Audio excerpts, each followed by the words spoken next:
Some big breaking news is coming in from Myanmar. The country has freed two Reuters journalists who were behind the bars after being convicted of breaking the Official Secrets Act.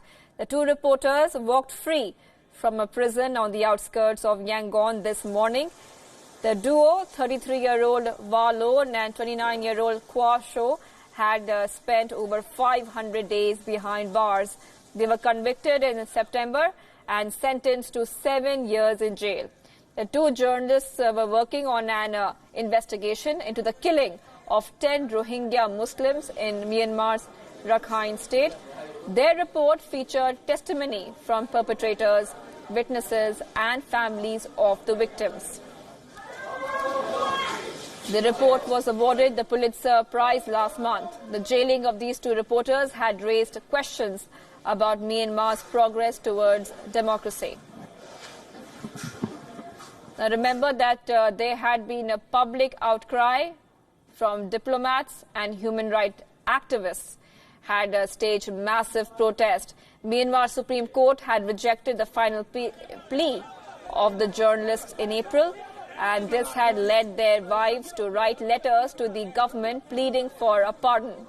The Reuters journalists are among 6,000 other prisoners who were pardoned by the Myanmar president as well.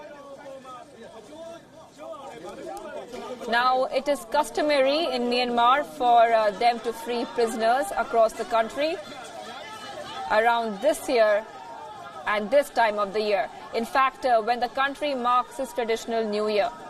So this is a big breaking that we are getting you here, that the two Pulitzer-winning journalists have been freed in Myanmar.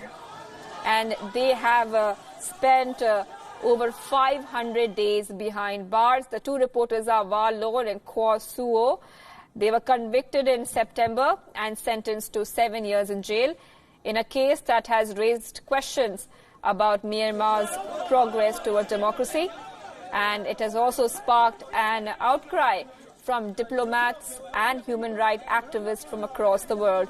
This is a big story here on WION that we are tracking very closely. Remember that on Tuesday, Myanmar had also said that it will release around 6,000 prisoners as well. And this has come just after Myanmar's statement that they would release 6,000 prisoners in an amnesty.